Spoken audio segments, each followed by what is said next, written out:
You are welcome to yet another episode of HN What's Your Say? The #1 listening show where we discuss real issues with real people like you. We are still featuring R. Kelly. Real name Robert Sylvester Kelly. Also known as the R&B King. It's one thing for government to say R. Kelly is guilty of the many charges he was unfairly subjected to. But it's another thing to prove the allegations. However, when handling the case against R. Kelly, the courts welcomed only the complaints and ignored the defenses. Looking at the judgments that were issued by the DOJ, one may think R. Kelly had no defense, or that he was caught red-handed committing these alleged crimes. It's important to remember though, that all these charges were simply based on speculations, and that no real facts were presented in court to justify the endless list of claims. And when the judges were presented with the duty of issuing a judgment on these claims, they all leaned towards the government side and gave some of the most unfair rulings we have seen in this country in a long while. According to the trial judges, R. Kelly is all guilty for literally everything that was alleged against him. And while these judges together with their teams of jurors promptly watched the government-promoted Lifetime TV production Surviving R. Kelly documentary, they deliberately blinded themselves towards the endless list of confessions that have since been making rounds on social media. And by confessions we are referring to the public statements made by the would-be victims which should have had an impact on the cases against the R&B King. It is hard to understand why all the confessions that were made by R. Kelly's alleged victims in social media and during press conferences have been completely ignored yet important to the case. The most important confession which should have seen the case against R. Kelly overturned or at least questioned was that by principal government witnesses Azriel Clary, who during a Gayle King interview revealed sinister information about her parents. During this interview is when Azriel Clary did speak her truth and nothing else but the truth. While on the show, Azriel did mention that in fact her parents had deployed her into being with R. Kelly hoping to profit through financial gain, and even went as far as advising she fakes her age and tells him she was 18 years old, as opposed to the 17 and a half which was her true age. This is likely the way she ended up acquiring an ID that showed she was 18 when she wasn't. Interestingly, even during trial Azriel remained consistent when she again confirmed she had lied to R. Kelly she was 18 when she was actually 17 and a half. So if Gayle King who took the interview claimed she was telling lies because R. Kelly was allegedly listening in, was she doing the same in court when she remained consistent with the story of lying about her age? The reason why this single truth is very important is that it shows what kind of family the Clarys were and their capabilities when it comes to hunting for material gains. The Clarys could do anything for money, and Azriel did confirm this when she revealed that her own father Angelo had advised her to take as many choir pictures as possible in case they needed them to blackmail him. When I met him, he thought that I was 18. On top of that, when I was 17, my parents were actually making me, trying to get me to take photos with him, take sexual videos with him, all kinds of stuff. Wait. Your parents encouraged you to do sexual videos Yes. with R. Kelly? Yes. And they said because if they ever have to blackmail him, what they're trying to do now, they can use it against him. It is rather strange to see that between R. Kelly, who was lied to, and this family of schemers, the trial judges preferred to believe the latter with completely no regard of their credibility derived from past behavioral records.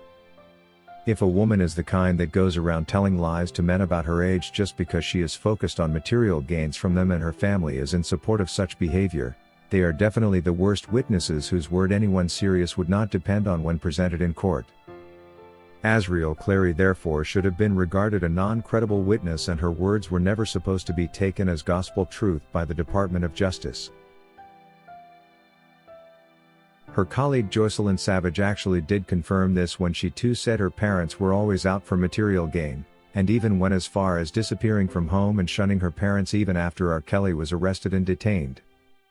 She also did make an important video where she said she didn't want to be a part of R. Kelly's malicious takedown just for a few $100,000 like her colleague had opted.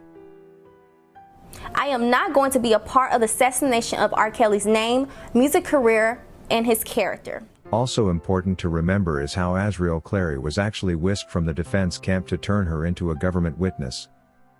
It turns out the government worked together with some Bureau of Prisons officers to leak R. Kelly's restricted prison communications in which he spoke with his attorneys and his girlfriends then, and they used this information to win Azriel over to the government camp.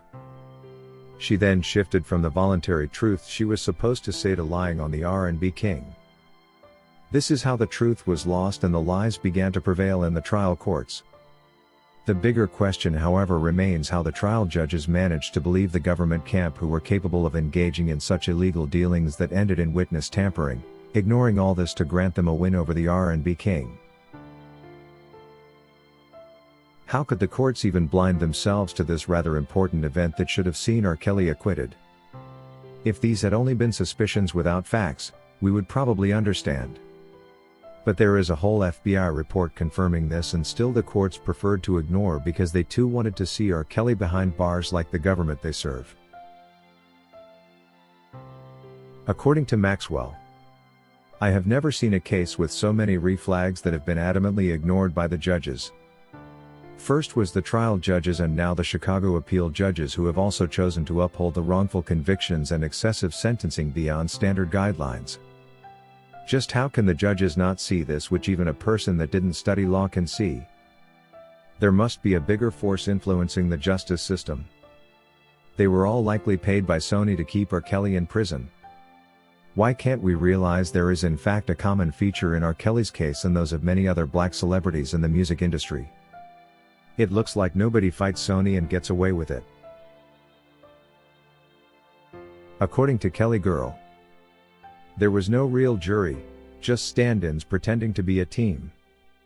Donnelly's conviction was bought and paid for, and that trial was only for show. The journalists that were there weren't even paying attention to the trial because at the end of each day they were given a packet of notes by the prosecution of what to say. They were not allowed to say anything positive about R. Kelly, or else their story would be pulled out and they wouldn't get another assignment. And this is the nature of system that was supposed to ensure justice is served. It was therefore next to impossible that R. Kelly could even think of the possibility of eventually finding justice in such kangaroo courts where the facts were ignored and instead speculations followed. If you wish to take part in a live interview on this channel discussing any of these topics, let us know by emailing us on sashahnnewsroom@gmail.com for scheduling. That is all we had for you today on HN What's Your Say? To keep updated whenever we post a new video, subscribe to this channel now. Also remember to hit the bell icon and enable notifications. And feel free to share your opinions with us in the comment section below, and let us know if you would like us to publish your views in our next release. We value all our subscribers' opinions.